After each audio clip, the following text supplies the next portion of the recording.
My name is Juliet Dane. I'm 30 years old, a colonel in the United States Army, and tomorrow I'll be sitting across from my father and brother in a high-stakes defense contract meeting. Only they have no idea I'm the Pentagon liaison with final approval authority. 5 years ago, I left this house without looking back. I'd grown tired of being the disappointment, the daughter who threw away her future by choosing military service over business school. My father once told me the Army was for people without real options. That was the last meaningful conversation we had. Tonight, I'm back home for family dinner. My mother will talk about Logan's promotion. My father will nod with pride, and someone will ask me if I'm still moving around a lot. I won't argue. I won't correct them. Because tomorrow, when their boss calls me Colonel Dane in front of a room full of executives, the silence will speak for itself. Let them have tonight. Tomorrow, everything changes. The driveway was narrower than I remembered. My old car used to fit here with room to spare, but now my rented black SUV seemed too sharp, too out of place beside my mother's aging minivan. I turned off the engine and sat in silence, letting the hum of the heater fade. My palms were dry now, military calm, they'd call it, but my stomach still churned like it used to before deployment. The porch light was on, casting a warm yellow glow over the chipped welcome mat and faded front door. Nothing had changed. Not the cracked steps, not the brown hedges in desperate need of trimming, and certainly not the feeling that waited for me inside. That particular blend of being unseen and hyperanalyzed all at once. I rang the doorbell out of habit. "Juliet?" my mother called from the kitchen. She didn't come to the door. "It's open!" Of course it was. I pushed it open and stepped inside. Same floral scent. Same wall of framed photos. My brother's graduation. His wedding. His 2 boys. No pictures of me in uniform. Not even the commissioning portrait I sent 5 years ago. "Dinner's almost ready," my mother said without looking up as I stepped into the kitchen. "Logan and Meryl are on their way. Logan just got another promotion. You'll never believe it." I smiled politely. "That's great, Mom. You'll have to congratulate him. He's leading the entire systems integration team now. Everyone at your father's company says he's going places." That phrase, "going places," used to haunt me. It always sounded like a train I missed. Now it was just noise. The dining room table was set for 6. There was no name card, but the seating was implied. Logan at the head, Dad on his right, Mom between them, and me somewhere that didn't matter. Logan and Meryl arrived exactly on time, as always. He wore the kind of blazer that says, "I'm important, but not trying too hard." And she brought a bottle of wine none of us would actually enjoy, but would all pretend to appreciate. "Hey, Jules," Logan said as he hugged me briefly, already looking over my shoulder toward Dad. "Long time." 5 years, I replied. He blinked, clearly unsure if I was joking. I wasn't. We ate roast beef, mashed potatoes, and the same side salad Mom had made since I was 10. Logan held court effortlessly, detailing corporate restructures, performance bonuses, and what his team was doing for the military arm of the company. My father looked like he might cry from pride. "And you?" Mom turned to me, her smile polite but empty. "Still traveling with the Army?" I took a sip of water.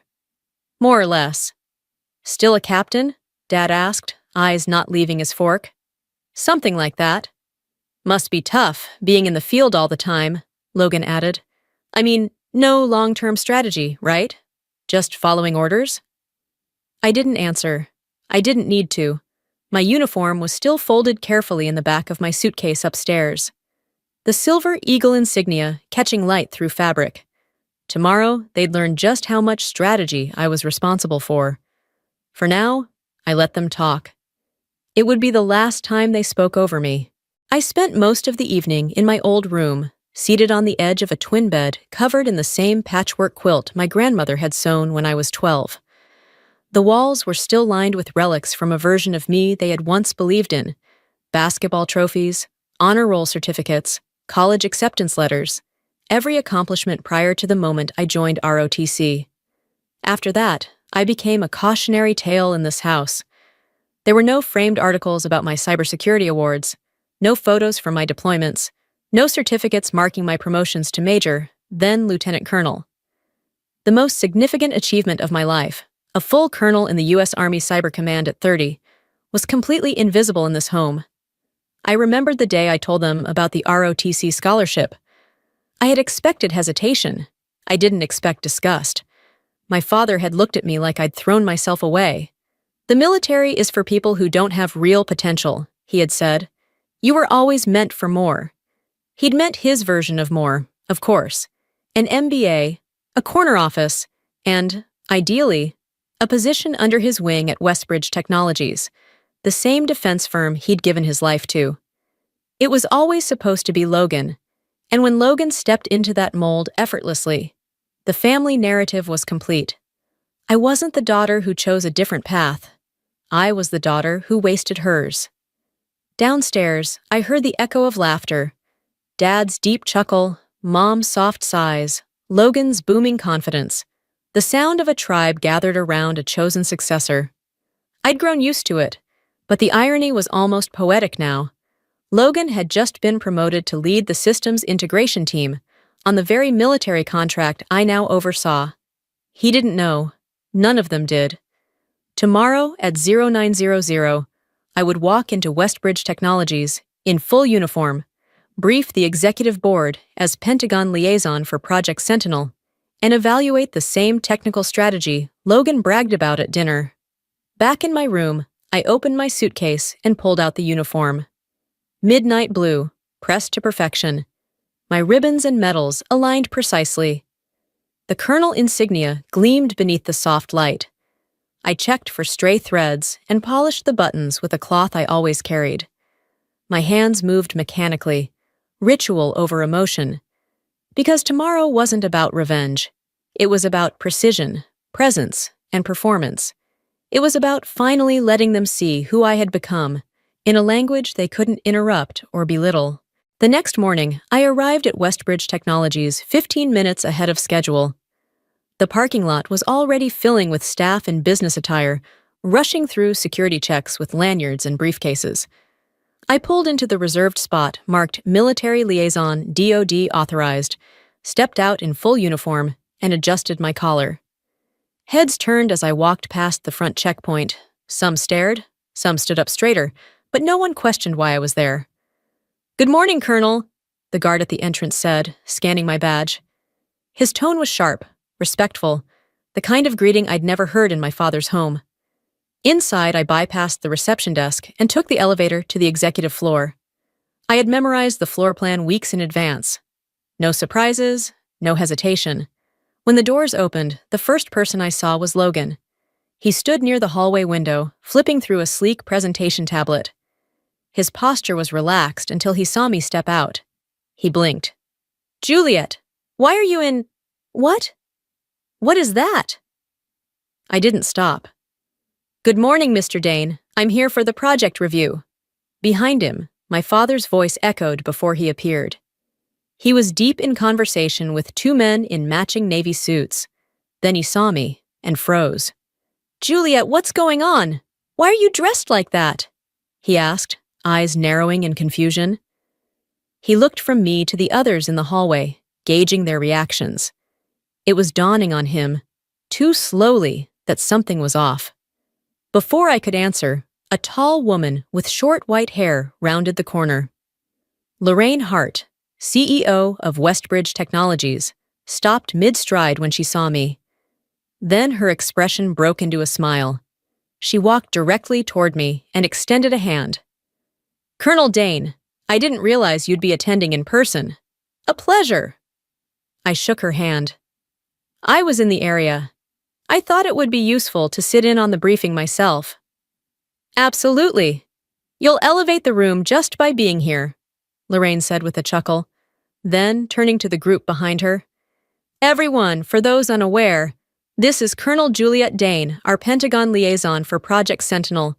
She has final approval authority for all military integrations on this project."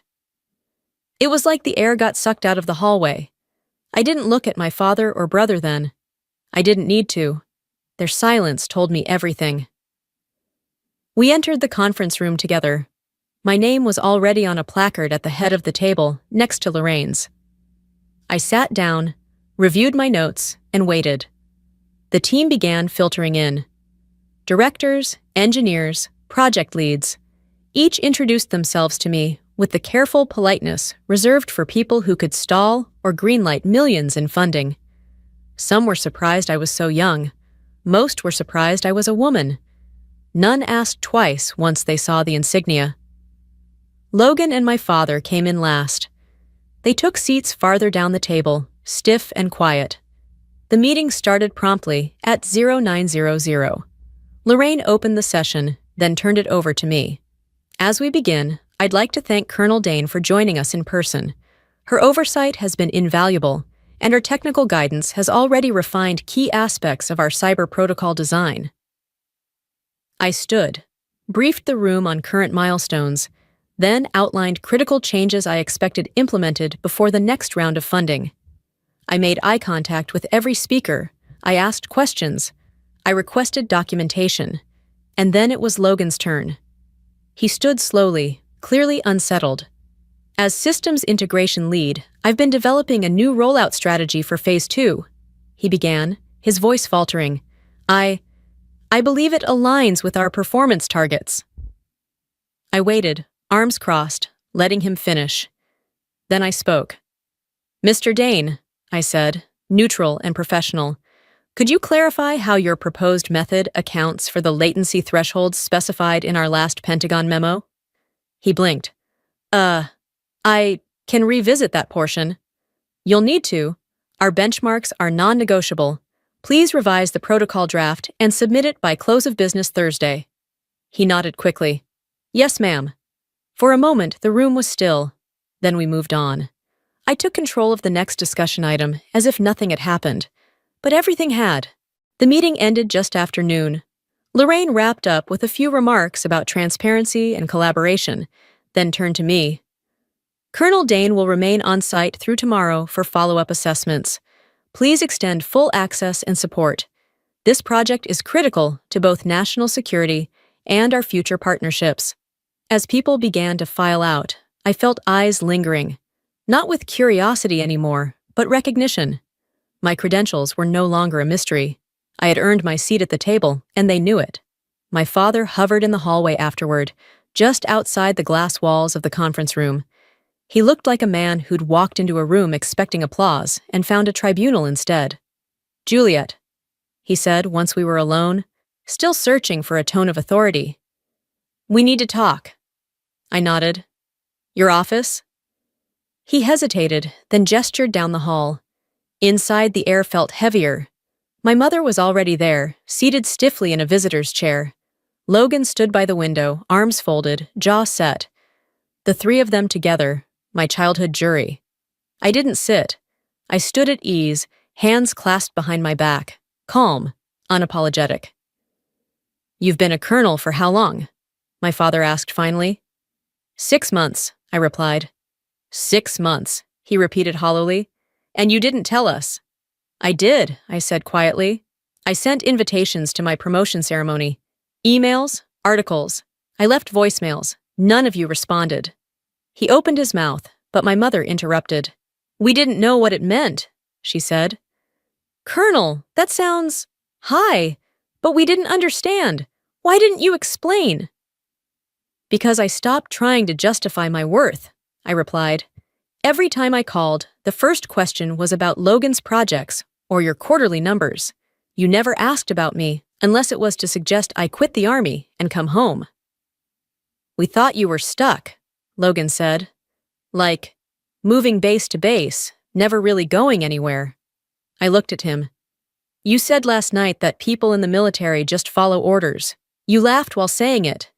He shifted uncomfortably. I didn't know you were doing this. You never asked, I said again. My mother reached for her purse, then paused. Juliet, I don't know what to say. We should have been at your commissioning, your graduation, all of it. I thought you were pushing us away.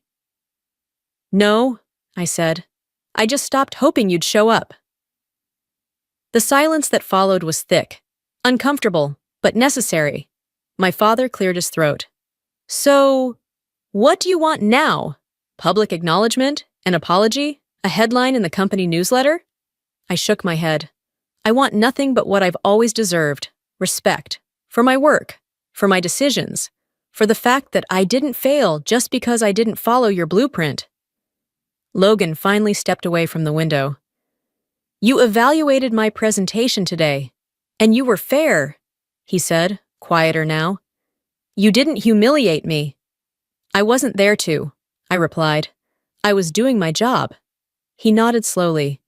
It was impressive, honestly. You were commanding. It might have been the first genuine compliment I'd ever heard from him. My father stood, but didn't move closer. You've built something we don't understand, he said. That's on us. We thought we knew better. We didn't. For the first time, I saw hesitation in his voice. Not defeat, but a beginning. He extended his hand, not for show, but in a gesture I recognized from every military promotion I'd ever stood through. A quiet offering of respect. Colonel Dane, he said, voice rough, I owe you an apology. I underestimated you, completely. I took his hand, firm grip, no bitterness, just closure. I accept. My mother blinked quickly, then stood. We'd like to try again, if you'll let us. One step at a time, I said. And for the first time in years, I believed that might actually happen. 6 months later, my apartment in Washington, D.C. was quiet but full. The open-plan living room overlooked the Potomac, a clean skyline beyond the windows. My bookshelf held medals tucked between cybersecurity textbooks and a few framed mission commendations. Not too much, just enough. That night, my family joined me for dinner. At my table, on my ground. My father was the first to arrive, carrying a framed article. Figured you might want a copy, he said. It was a print feature from a defense journal, covering the success of Project Sentinel. My photo was at the center, me in full dress uniform, standing beside General Armstrong and Lorraine Hart. He handed it to me like it was fragile. I've had this up in my office for a few months now, he added, eyes not quite meeting mine. Thanks, Dad, I said. It means something. My mother followed a few minutes later, holding a warm pie tin with both hands. Apple, she said with an awkward smile. Still your favorite, right? It is. She glanced around the apartment. So clean, so organized. I don't know how you keep it like this.